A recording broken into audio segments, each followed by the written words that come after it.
1831 সালের 6 মে। কিন্তু দার্শনিক দৃষ্টিভঙ্গি থেকে বালাকোট আসলে পরাজিত হয়নি, বালাকোট বিজয় হয়েছে।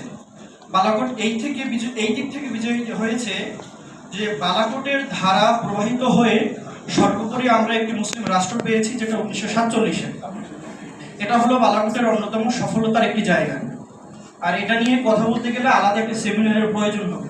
তার জন্য আমি আমাদের যেহেতু আহলাদিসদের অনেক বড় বড় প্রাচীন সংগঠন আছে এবং আমরাও একটি সংগঠনে আছি, এই সংগঠনের কি কি প্রয়োজনীয়তা এবং আমরা আমির সৈয়দ আহমদ বেরেলভির কাছ থেকে কি শিক্ষা গ্রহণ করতে পারি। সৈয়দ আহমদ বেরেলভি যখন বালাকোটে উপস্থিত হলেন তখন তার সৈন্য সংখ্যা ছিল 700, এটা নিয়ে একটু মতভেদ আছে, এবং শিখদের সৈন্য সংখ্যা ছিল 10,000। তো এখানে দেখা যায় অসমে একটি যুদ্ধে লিপ্ত হয় তারা, কিন্তু এই অসমে যুদ্ধে লিপ্ত হওয়ার তারা অনুপ্রেরণা পেয়েছিল মহান আল্লাহর কাছ থেকে এবং ইসলামের কাছ থেকে।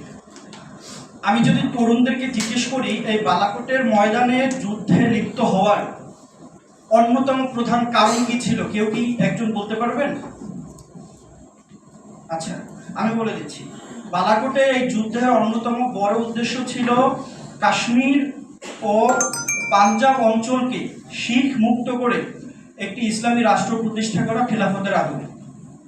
এটা ছিল বালাকোটের অন্যতম বড় উদ্দেশ্য ময়দানে, যেটা আমরা অনেক বইপত্রই কম পেয়ে থাকি।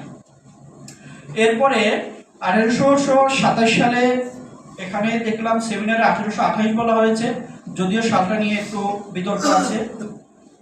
আল্লামা শাহ ইসমাইল শহীদ এবং সৈয়দ আহমদ বেরেলভি রহমাহুল্লাহ তারা ইসলামিক স্টেট কায়েম করলেন। তারপরে তাদের সাংগঠনিক কার্যক্রম থেকে আমাদের শিক্ষণীয় যে ধারাটা আছে, যেটা আমরা বর্তমানে দেখতে পাই, আমাদের সংগঠনগুলো শুধুমাত্র তাওহীদ, শিরক এবং বিদআত অর্থাৎ দাওয়াত ভিত্তিক তারা সীমাবদ্ধ থাকার চেষ্টা করে। কিন্তু শাহ ইসমাইল শহীদ রহমাহুল্লাহ তার প্রধান কাজ ছিল তাওহীদ এবং সমাজ থেকে শিরক বিদআত দূর করা। তারপরে তার কর্মীদের অন্যতম যে কাজটা ছিল সেটা হলো শারীরিক পরিশ্রম, কায়িক পরিশ্রমের মাধ্যমে শরীরকে সতেজ সবল রাখা, যেটাকে আমরা শারীরিক শিক্ষা নামে চিনি। তারপরে তিনি তার কর্মীদের সর্বদা প্রস্তুত থাকার জন্য সামরিক প্রশিক্ষণ দিতেন। স্যার মাঝে মাঝে যুবকদের বলে, তোমাদের সরকার কর্তৃক নানান ধরনের নানা কিছু প্রশিক্ষণ দেওয়া হয়, তোমরা সেখানে উপস্থিত হও। কিন্তু আমাদের দুর্ভাগ্যের কারণে আমাদের কোনো সংগঠনই এই দিকে নজর দেয় না।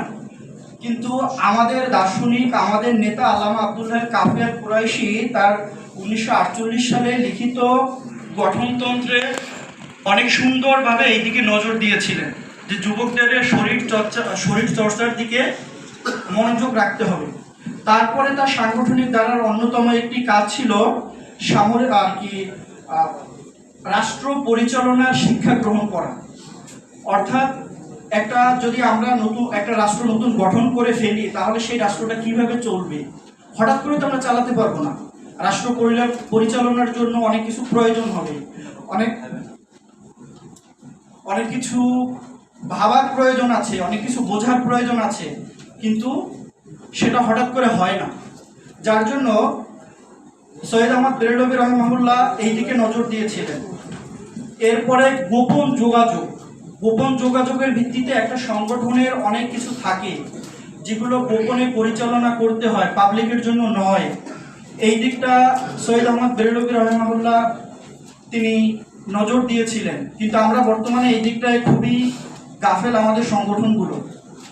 এবং তিনি এইগুলো পরিচালনা করার জন্য সাংকেতিক বিভিন্ন ধরনের চিহ্ন, বিভিন্ন ধরনের কোড ব্যবহার করতেন, যেগুলো আমাদের ভিতরে নেই।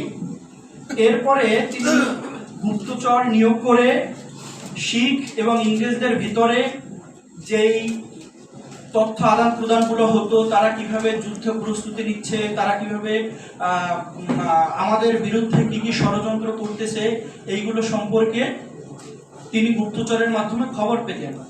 যেহেতু সময় কম, আমি আমার কথা একদমই কমিয়ে নিয়ে আসছি। এরপরে সর্বোপরি আমাদের সৈয়দ আহমদ বেরেলভি রহমাহুল্লাহর কাছ থেকে যেটা শিক্ষণীয়, সেটা হলো তিনি এই সার্বিকভাবে একটি দেশ পরিচালনার জন্য যত কর্মী প্রয়োজন হবে, সেই কর্মীগুলো নিবেদিত প্রাণ হিসেবে আমরা যদি ইসলামিক স্টেট কায়েম করেও ফেলি, তাহলে সেই স্টেট পরিচালনা করার জন্য আমার যেন হিমশিম খেতে না হয়, তার জন্য সর্বদা তিনি প্রস্তুত থাকতেন।